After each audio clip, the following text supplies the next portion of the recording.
What's going on, everybody? Happy Thursday. Welcome to another amazing edition of Medical Sales Live.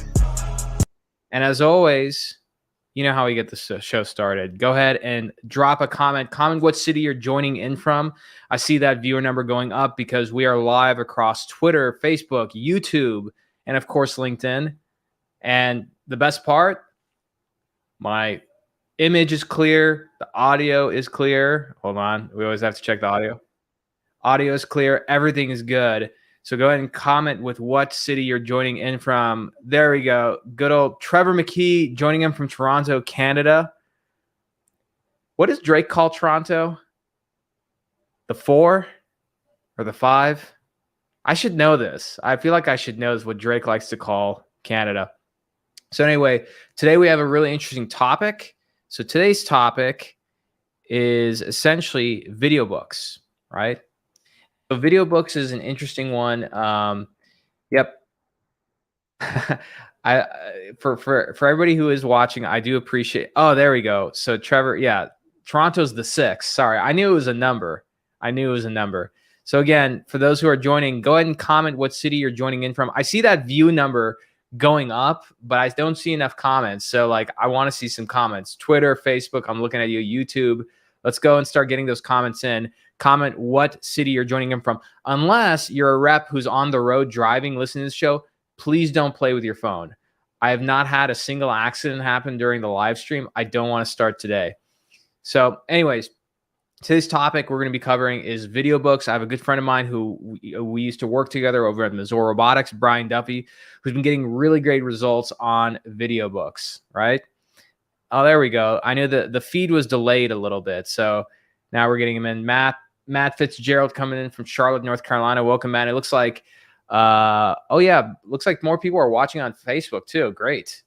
I was not expecting that. Usually we have a lot of people on LinkedIn, but Facebook too. Awesome.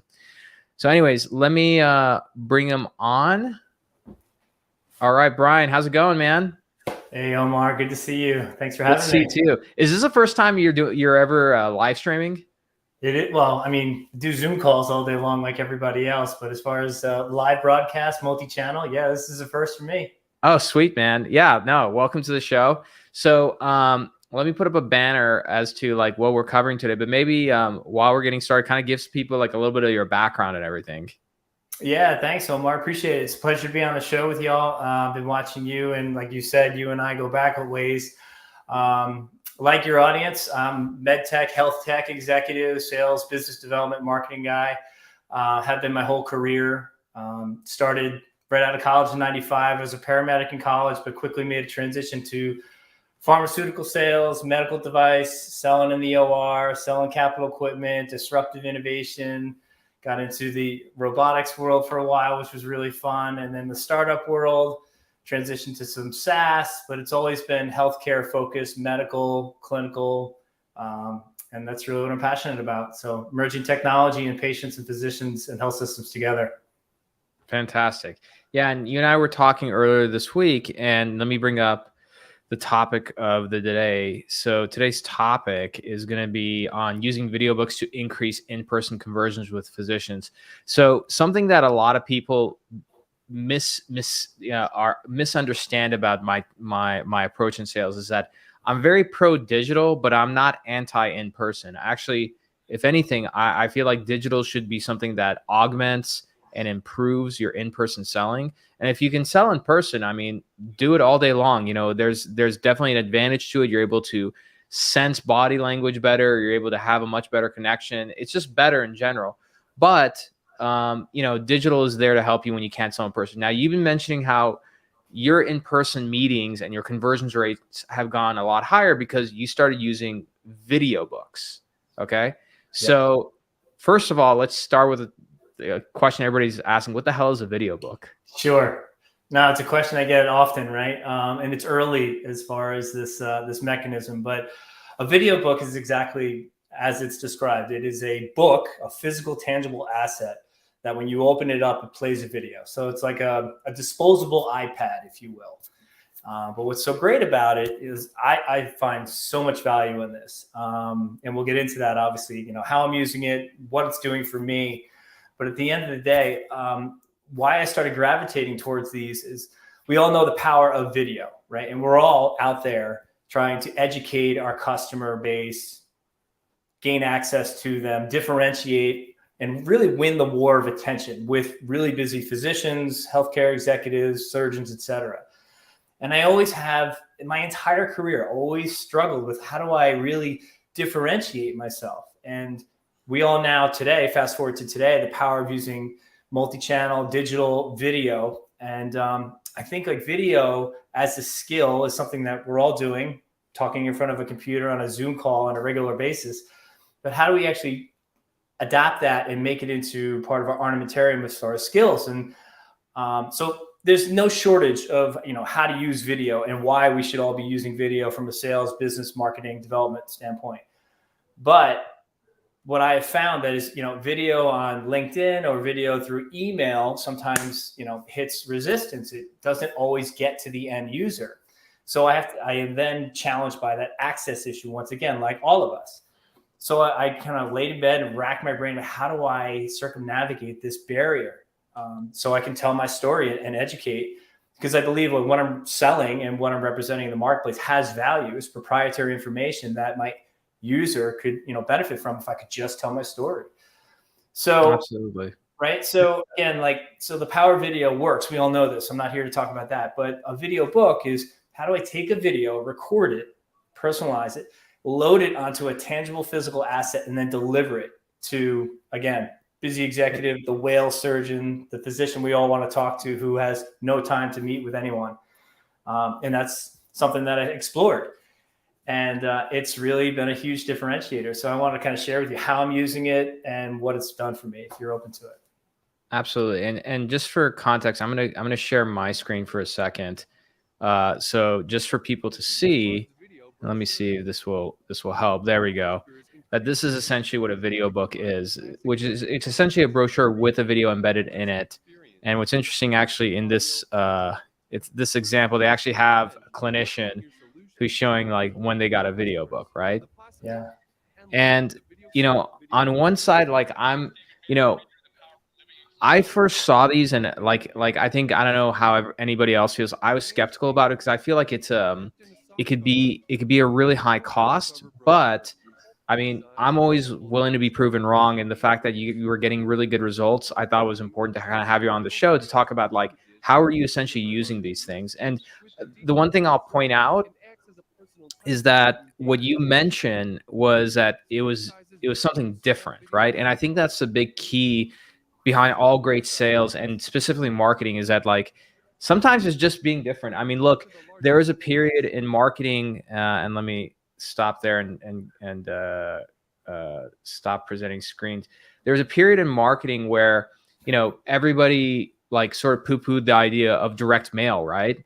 And so that lasted for a certain while, but then like the cost of direct mail went down and not a lot of people were doing it. So I saw major brands starting to take out direct mail campaigns and paying for them, like literally snail mail being sent to the house because that nobody was doing it anymore. Sure. Billboards went away for a while. And then I started seeing, I think Slack, Snapchat, some other major brands started really investing heavily in billboards because not a lot of people were doing it. It was different and it got attention. And again, when it comes to selling and persuasion, no matter, I could be giving out briefcases of $1 million. If you can't differentiate yourself to get attention, like just doesn't matter, right? And so I think that your process and framework is going to be really interesting for people to see, especially on the in-person side. So let me allow you to share. I'm going to kick your, oh, there we go. Go ahead and share your screen and I think go to your presentation. There we go. There you go. All right. Yeah, you're good to go. Okay. It's a bit of a goofy picture, but the whole idea is to have fun. Right. And so, the differentiator that you had talked about, I refer to that as winning the war of attention, right? We all have the same limited amount of time and the people we're trying to talk to are very, very busy and they have a lot of competing priorities. And so we as, sales marketing professionals, this is what we're up against. And so, I call it, so why video books, right? Well, it's a differentiator to your point, but what this platform allows all of us to do is to personalize. And right, so if you took a message here and you could upload it and, hey, Omar, this is Brian from such and such. I'm putting this video together for you because X, Y, and Z. I want to, create some awareness and give you some proprietary information. Could we be aligned, and maybe, could we set a call to action, perhaps meet or have a conversation? So it's the personalization plus the differentiation plus the tangible asset that really makes people go, wow, this is kind of cool. Right. And there's a cool factor to it again. So not a lot of people are doing this. And Omar, to your point, like this is a picture of me with a chair of surgery from a couple of years ago, who's like, dude, this is the coolest thing I've ever seen. And that's me in the back left. I said, hey man, hold that up. I want to get a screenshot of that. Now, this is a surgeon that didn't end up doing business with me, but you know what? He got my company's message. He got what I put together for him, and it made it through. So I gained access with this physician. And again, busy chair of surgery, but yeah, I could pause there if you want to ask me a question or anything like that, or I can just expand. Keep going. Yeah, okay. Keep going.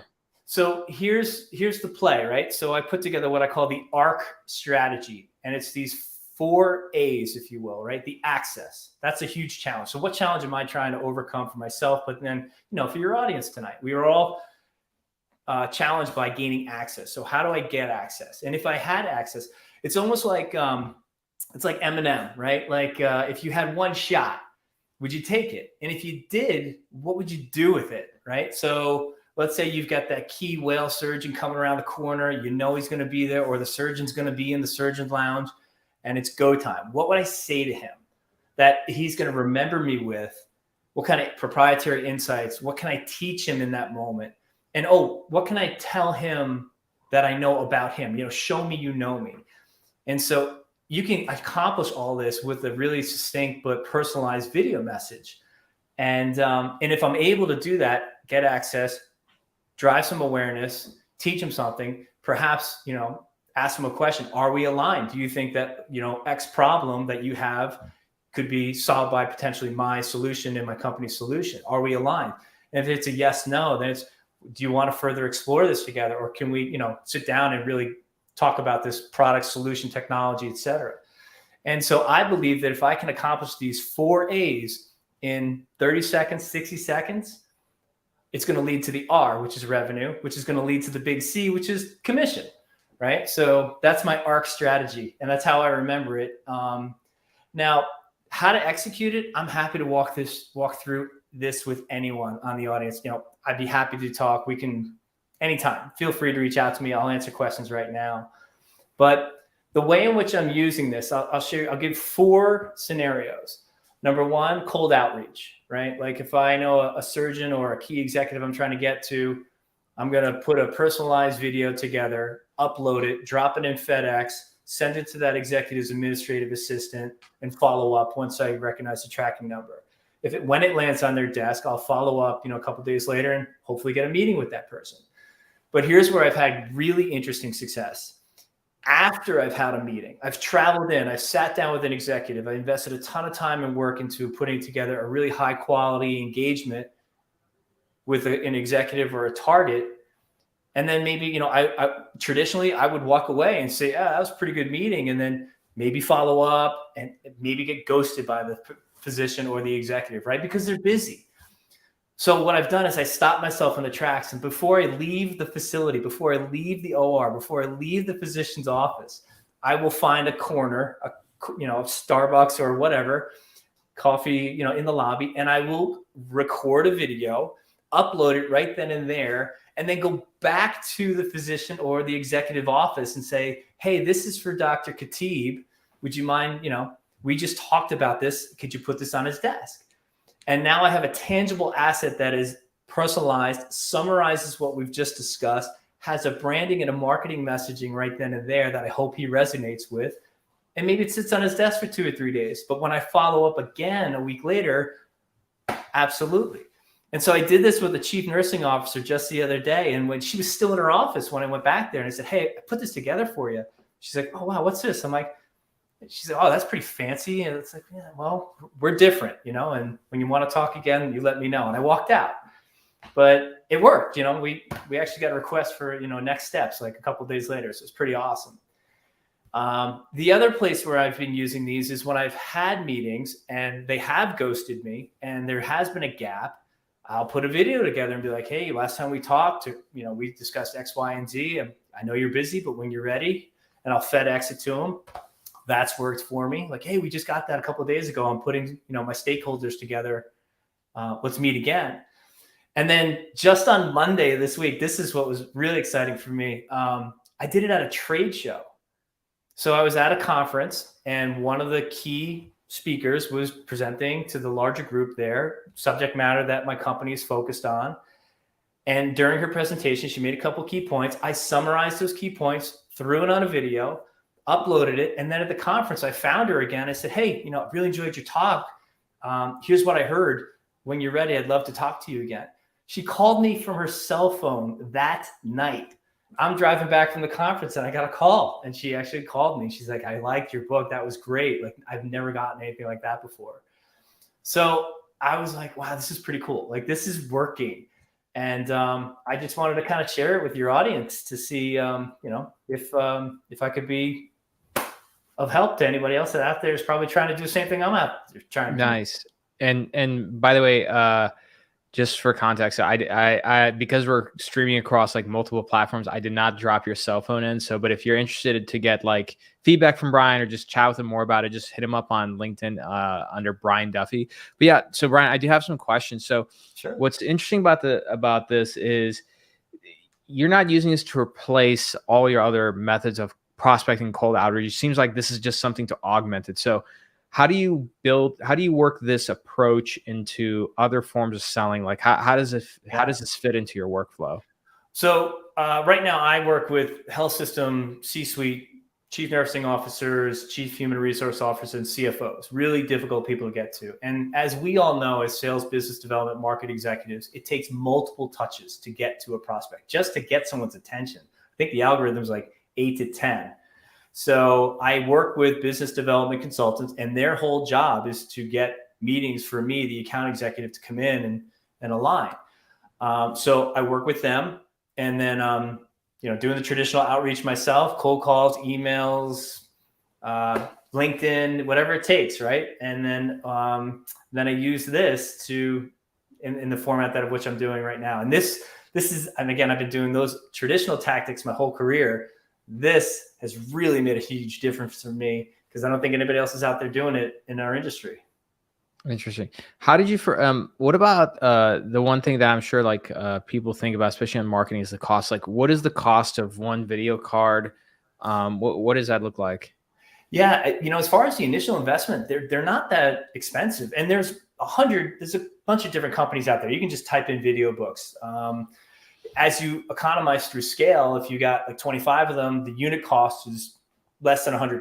But if you bought like 500 of them or 1,000 of them, that obviously drops down to like into the 30s. So here's what I did. So I did a proof of concept. I went to my VP. I said, I think I want to do this. I've done it before. And I worked with my marketing team who helped me brand it, helped me create a company video. We didn't have a company video that kind of told our story. And then like an about us video. And they were really easy to work with. And they gave me, the leeway to kind of brand it and put it together. And we put the messaging together and like, this is the actual asset right here. And then it's kind of, I'll show you guys real quick. So as you open it. Hi there. By way of introduction, my name is Brian Duffy with an organization called Right Sourcing, and I'm hoping that you'll enjoy this. So, that's it. And then there's the corporate video, right? And then you have like your branding. But to answer your question, I asked my market, can we spend a couple grand to kind of proof this out, do proof of concept? And because I went out to just like 5 or 6 and followed up with meetings, followed up trade, and have gotten results quickly. They're like, absolutely, let's double down and do this. No one else is doing this in our vertical. Let's go for this. And we got a big trade show coming up next week, and we're going to be using these left and right. It's going to be fantastic. Yeah, and the way I think about this, which is not normally how most companies think about it, is your cost per like meeting, not per lead, because you can do a lot of things that get your cost per lead down to like $5, but then you have a lot of garbage leads. Yeah. I think for most companies, what they need to do is calculate their cost per meeting, and I would imagine for most med tech companies, their cost per meeting is probably high, like very likely above like $500. Yeah. And again, they're going to have difficulty calculating that. But for the marketers listening, my recommendation is calculated based on how many initial meetings did your sales team put on last quarter, and divide that out by the costs that you threw into Google AdWords, social media ads, etc. I would also include, conferences in there, right? Because that's part of it. But if you want to just be really clean about it, or less complicated, if you want to just focus on advertising, just compare your ad dollars for social media and everything else, see how many leads you got, but then also calculate based on that the number of meetings and the cost per meeting. And I think the way this works out is that if your cost per meeting, let's say, is $100, Brian, you said that if you ordered, what was it, 500 of them, they're $50 each. Yeah, I mean, every company's different, but yeah, there's unit costs and then there's a scale based on volume. Got it. And sometimes, I guess sometimes like for this approach, like, do you ever get any of your video books back? Does anybody ever hand it back to you? Great question, right? Of course I would want them back. And I made a joke with one guy. I said, hey, if you don't want to do business with us or the timing's not right, I get it. But these things are like $25 a piece. You think I can get this back? And they laughed. Like, yeah, sure, take it. I'm like, yeah, we're, sustainability, green company. Absolutely. Because you can reuse them. Like, you recharge them. It's a USB port, like right here. And then you just upload a new video and off you go. So. Got it. Yeah. And so I think, my thing is that especially if you have a high ACV or annual contract value, you just need one of these deals to kind of move forward and close. And again, my big thing, because it's a risk like anything else, but I'd much rather a company drop 10, 15, 20 grand into something like this and trying it out and doing something different than 10, 15, 20 grand into like a bus wrap at a show or like, put your branding on the hotel key cards. Like, there's just, if you audit most marketing expenses, there's so much waste and just absolute garbage marketing practices that really don't work. And so at least this is a lot more memorable. And I think the other thing about it is that it gets your sales team into a habit of thinking about video and how do you incorporate video. So that translates to like video sales letter, which you mentioned that you use when you're with your email follow-ups, right? Yeah. It's a skill. Oh, and actually, Matthew Fitzgerald has a question. He says, yeah, so perfect time. He says, how do you think this compares to Vidyard if you're familiar and use that platform? Great. I haven't answered that. What are your thoughts, Brian? No, sorry, Omar. Great question, Matt, because Vidyard's the actual platform that I use to create my videos. And then, and that's a great platform. It's free. And it can tie directly into your email. You can tie it directly to direct messaging with LinkedIn. And the videos that it captures are editable, real simple. So you can create a library of your own. You can brand it with your own corporate thumbnail if you want. You can make it like a live active animation if you want. But the best part is the video is MP4 format, which is what these require. So I'll create a video, put it on Vidyard, download it to my PC, my laptop, USB port directly to here, boom, up, running, gone. Like, it's literally just a matter of seconds. And this is way faster than writing up an email. Yeah, no, I totally agree. And again, like, I think that's the big thing that people have to understand is that, look, let's put it this way. Like, what I'm trying to look on my desk and see if there's something random I bought. But I bought a lint roller the other day. Okay, like, it's a lint roller. Like, it's pretty straightforward, right? But then, with the lint roller, there's reviews, there's all these things. They retargeted me on Instagram. And so that's just a lint roller, right? That's a $20 purchase compared to like a multi-million-dollar purchase at a hospital. My point being is that the buyer journey has evolved and become more complex because of the consumer world. And so there's multiple reasons in terms of why somebody pays attention to you, what causes them to book a meeting and everything. And so I think most salespeople, the mistake they make is that they really like to think of It's like they overcomplicate things in their job that are actually simple, and then oversimplify things that are actually complicated. And the oversimplification happens when thinking, hey, you know what? I'm just going to do emails, or I'm just going to do LinkedIn, or I'm just going to do video. You have to do a combination of these things, because like what's going to work with one prospect isn't going to work with another. And what I like about the strategy is that if it doesn't work, let's say with one of your accounts, you can translate the same strategy to, like, let's say using video to do an email blast, or let's say a LinkedIn message or Twitter message or something else. It's essentially, it's just finding a different vehicle for your message and then finding the right channel for it. Yeah, to your point, Omar, like, the buyer, today's modern buyer, they're more informed, well, almost like 70% of their buying journey, and they want to talk to a peer. They want to look at reviews, like clinical data or technical data, or I want to see a case, or who else is using this. They want that peer-to-peer influence before they ever want to talk to a sales professional. I don't need that, right? And so the other point that you made, there's multiple stakeholders in a acquisition for any kind of technology, pharmaceutical going on formulary, a software, enterprise, and whatever. There are multiple stakeholders. What's so cool about like a tangible asset like this, a CNO can hand this to their CIO or their CFO and be like, we got to talk to these folks. Like, check this out. And it gets passed around easily. That's one way. And the other part, you had mentioned like customer acquisition costs. Let's go back to that for a second. So as we as sales professionals, what sells is value. And what I mean by that is value is subjective to the customer. Like, so teach me something, give me some information, help me see around a corner I can't see today. What's better about your technology that I'm not aware of today? Why should I adopt your solution?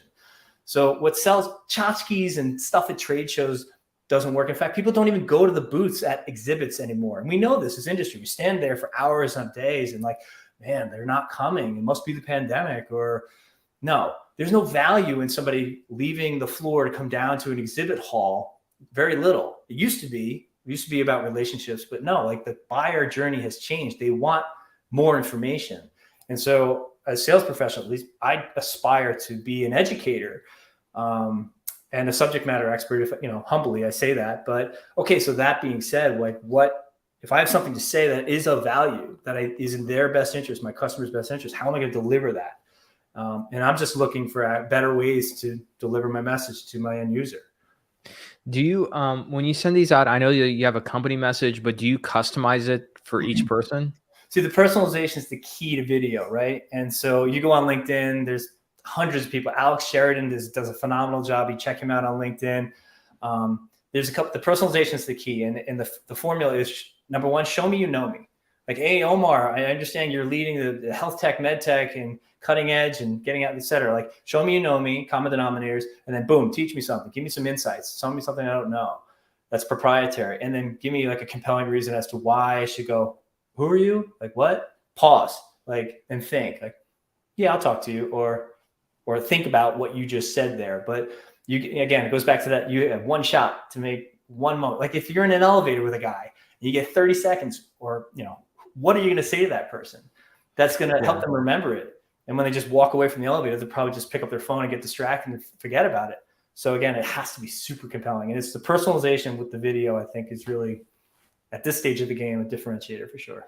No, absolutely. And I'm glad you mentioned that. I mean, look, like, whether it's like $1 million robotic deals or like even courses, like it's all the similar, which is like time is an asset that only goes one way, which is away. There's only finite amount of it.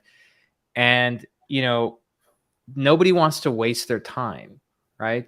And so even for me, I have people pitch me stuff every single day. Sure. And I do take some of those meetings, but the ones I do take are usually because I feel like the time spent is going to be of value, even if it's just like the person who I'm going to be meeting with is interesting and is at the minimum going to be entertaining to me.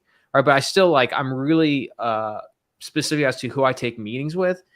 And I think that, one of the things that is important in sales is like getting attention. How do you differentiate yourself so that people are like, yeah, what, I'll meet with this person. Right. Mm-hmm. I'll tell you, like, it's, one of the things I tell my sales team to do is like use video in text, like send, because it's very easy to ignore. I mean, we all have received automated emails, messages. It's so easy to ignore that. it's really hard to ignore a video message where it's clearly somebody who's saying your name. Like they made it just for you. Yeah. It's very difficult to ignore that.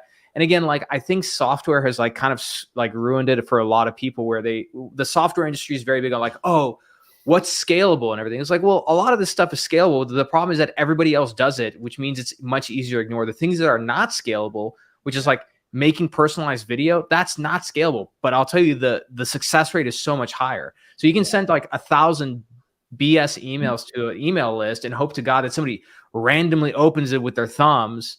And then you spend all this time like, okay, well, we got like a 2% open rate. Right. How do we get them? It's like, or you actually personalize the outreach through a specific medium, get attention, entertain somebody, educate somebody. And in some ways, there's some psychological debt that's there that makes them say like, yeah, I'll carve out like 15 minutes for this guy. That's all you need, right?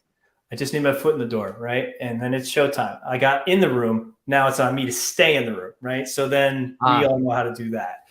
But, to your point, so here's a strategy I would recommend, right? So proof of concept this, like I'm sure your audience absolutely has 100 top 100 key targets that we need to do business with today. If we get one whale, we get this one account or this once, right? We all have 150, maybe even 25. Start with those folks, right? Because if you get one of those, two of those, three of those, this will pay for itself in spades. But, and then I would get your VP of sales in line with this, right? So they could represent perhaps the organization, because if the VP of sales can do this with a key strategic target and land them, guess who else is going to follow? Everybody else, right? But if it goes from down, like my approach is bottom up, I'm doing this and my peers are like, dude, what are you doing? You're getting meetings we've never been getting before. Like, and I'm kind of new to my organization. So, but my peers are recognizing this. Not everybody's comfortable using video, and I get it.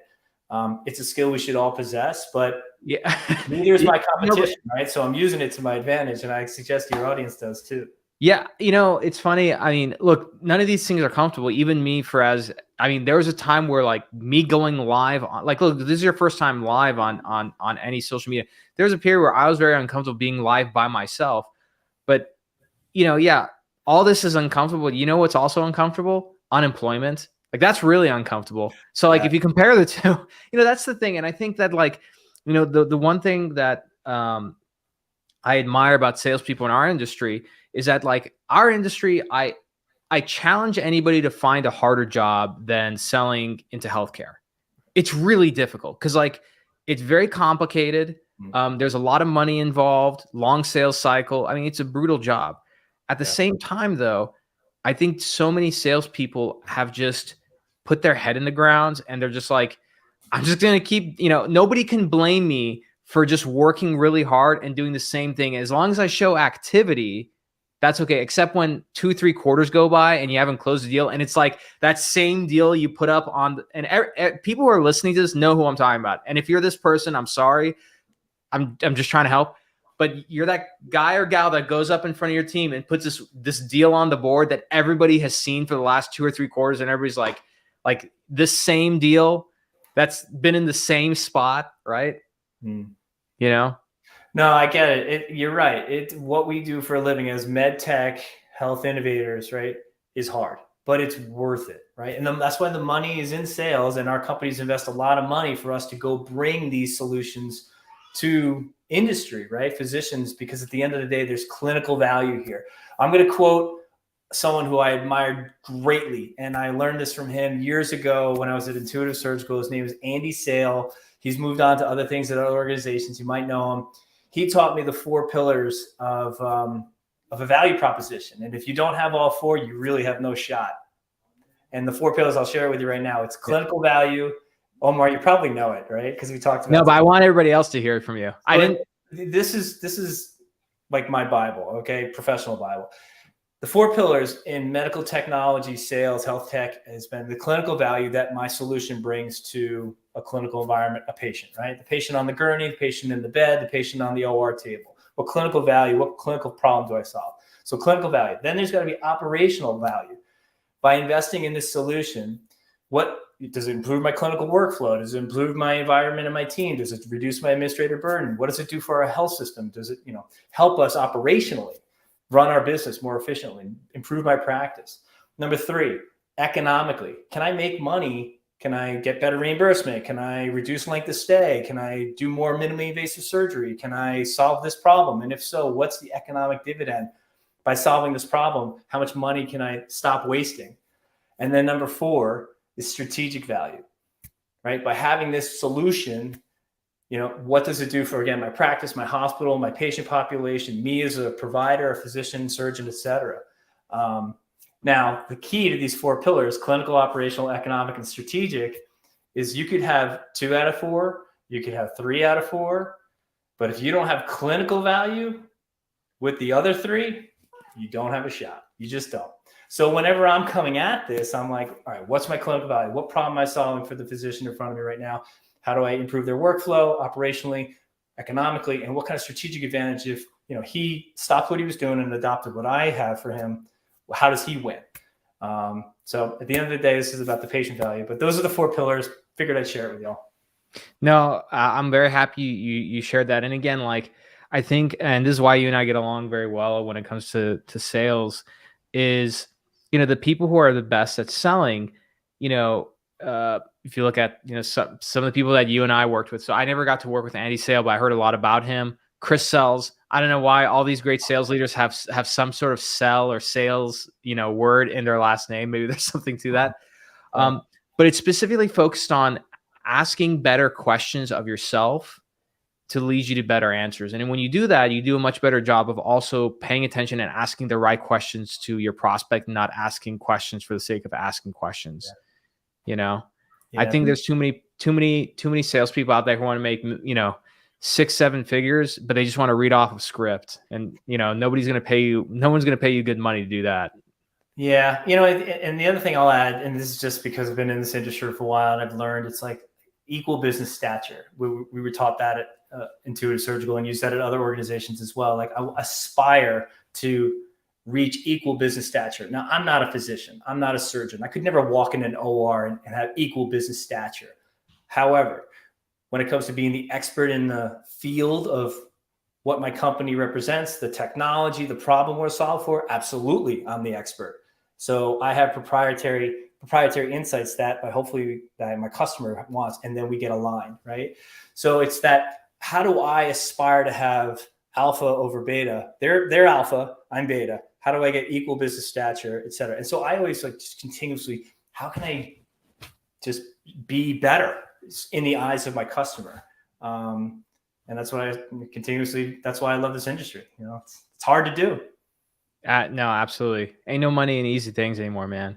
Well, Brian, thank you so much for joining the show. I'm going to take you off stage, hang out in the backstage in the studio, the digital studio, as I just kind of wrap up the show. All right, everybody. Well, so that was our topic for the day. Again, if you have a topic that you're interested in, please shoot me a message. Let me know. If it's a good enough topic and I think you're knowledgeable enough to talk about it, I'll have you on the show. And as always, don't forget a couple of things. One is, if you are new to the show, or let's say you just want to level up your game, start with a little $89 investment. If you go to upgrademylinkedin.com, use the code levelupmyprofile23, or just click the link in the show notes below. You get my LinkedIn mini course, which is usually $300. You get it for $89. It's a great place to start to upgrade your LinkedIn.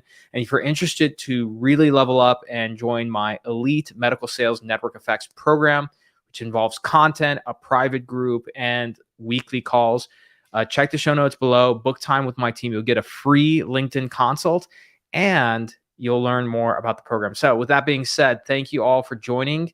And for the people in my program, if you have any questions, please drop them in the private group. All right, everybody, we'll see you all next time.